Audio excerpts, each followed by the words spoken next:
बिस्मिल्लाहिर्रहमानिर्रहीम। अस्सलाम वालेकुम व्यूअर्स, मैं इम्तियाज़ सियाल, आप देख रहे हैं सियाल स्टेट का YouTube information channel related to real estate. उम्मीद करता हूँ सब दोस्त खैरियत होंगे। अल्लाह ताला आपको अपनी हिफ्ज़-ओ-अमान में रखे।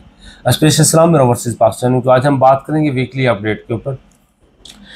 पिछले वीक में कैसा काम रहा और कमिंग सून जो वीक आ रहा है इसमें क्या तवक्कुआत हैं, ओवरऑल मार्केट की सूरत-हाल कैसी जा रही है। तो मैं समझता हूँ कि जो सेक्टर में तब्दीलियाँ हैं वो बेहतरी की तरफ जा रही हैं, इंडिकेट कर रही हैं कि इंशाल्लाह मार्केट बेहतर हो जाएगी। रेट्स जो हैं वो भी आलमोस्ट बेहतर होना शुरू हो गए।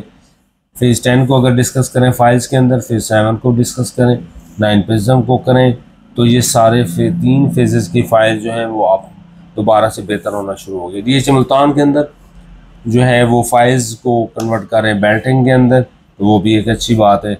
बाकी DH क्वेटा भी बेहतर है, बहावलपुर भी बेहतर है, गुजरांवाला भी ठीक है।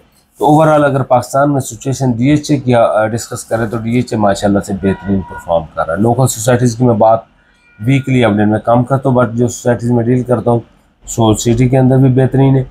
ग्राउंड अर्थ ब्रेकिंग उन्होंने की, उसमें ए ब्लॉक का मैप दिया उन्होंने, और बेहतरीन इनिशिएटिव है कि उन्होंने ये मैप दिया है। लाहौर स्मार्ट सिटी है, वो भी बेहतरीन। सेंट्रल पार्क के अंदर भी बुकिंग है, वो भी बेहतरीन कम चल रहा है।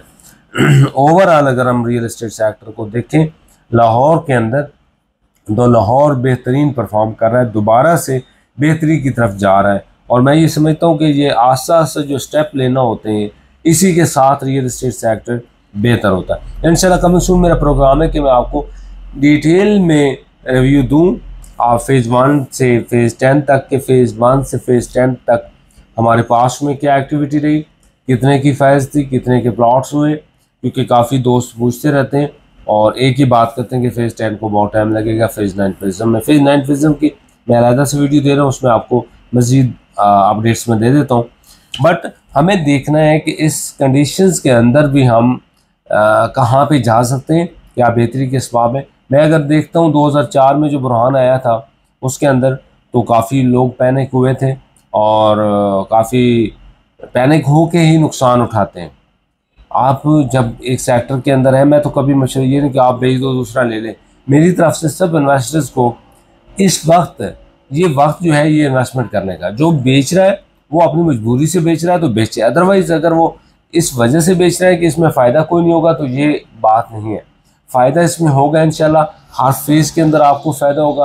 आपने बस पैनिक नहीं होना और अपने काम पे इनके अपनी इन्वेस्टमेंट को सेव करना है आप अगले 3 से 4 साल के लिए। 3 साल मीन्स कि अगर धीरे धीरे बात करें तो हम 2024 के बाद मार्केट काफ़ी सिचुएशन चेंज हो जाएगी और उसमें बेहतरी आ जाएगी। अगर हम उसको लॉन्ग टर्म ले जाते हैं तो 5 साल के लिए आपको उसमें स्टे रखना होगा। 5 साल बाद आपने देखना है कि हर सेक्टर के अंदर बहुत बेहतरी आएगी और ये कोई मसनूई नहीं होती या हाइप क्रिएट करके नहीं आती। क्योंकि अगर आप 2004 से 6 तक काम अच्छा रहा, 7 में डाउन हुआ, बहुत ज़्यादा डाउन हुआ, तो फेज़ 5 बहुत नीचे बैठ गया था। 1 करोड़ 25-30 वाला प्लॉट जो था वो चला गया था 45 पे, 50 पे, 60 पे। तो वही प्लाट आज आप देख लें, उसके बाद 16 तक, बल्कि 16 में और भी बुरहान आया था, 13 में थोड़ी बेहतरी आई थी, बट 2021 तक इतनी कोई हाइप नहीं क्रिएट हुई थी रियल एस्टेट सेक्टर में कि बंदा कहे कि बहुत ज़्यादा हाइप थी। हाँ, 11 से 13 की ब्रैकेट में 14 तक बेहतर रहा काम, थोड़ा थोड़ा बेहतर रहा। फिर 9 प्रिज्म लॉन्च किया उन्होंने, बैटिंग की 15 में, तो थोड़ा और बेहतरी आई कि नया फेज़ एक ओपन हुआ है। अदरवाइज़ कोई मेजर इवेंट नहीं हुआ था, मूवमेंट नहीं हुई थी कि उसके अंदर हम देखें कि बहुत हाइप ले ली थी। लेकिन फेज़ 5 और फेज़ 6 ने ये रेट बनाए कैसे, यानी कि फेज़ 5 अगर 6 अगर हम देखते हैं तो 2010-11 तक 12 तक वहाँ पे 50-55 लाख का प्लाट होता था। आया 2021 में वहाँ पे 5 करोड़ का प्लाट है, तो 4 करोड़ उसने अपने साथ ऐड किया, 4.25 करोड़ में। तो ये कैसे हुआ, कोई हाइप नहीं क्रिएट हुई, ये रियलिटी बेस के ऊपर क्रिएट हुआ है रेट, और ये सेटल रेट हुआ है। मैं ये बात हमेशा से कहता हूँ कि 9 प्रिज्म के अंदर इस वक्त अगर आप इन्वेस्टमेंट करते हैं, जिस तरह मैंने 7 का कहा था, 7 में तो चलो ये कि मार्केट ने हाइप ली और ऊपर चला गया, अब वहाँ पर रियलिटी के वहाँ पे कोई इशू नहीं है। 8 ने पीक में भी कोई चेंज नहीं किया, बस वो धीरे कस्टमर जो 8 का रेगुलर उसमें रहता है, और 9 प्रिज्म में मूवमेंट होती है। 9 प्रिज्म अगले 5 साल तक रियल एस्टेट सेक्टर के अंदर मूवमेंट अपनी रखेगा, यानी कि चेंज करता रहेगा। बट जैसे घर अब बनना शुरू हो जाएंगे तो उसमें काफ़ी तब्दीली आना शुरू हो जाएगी।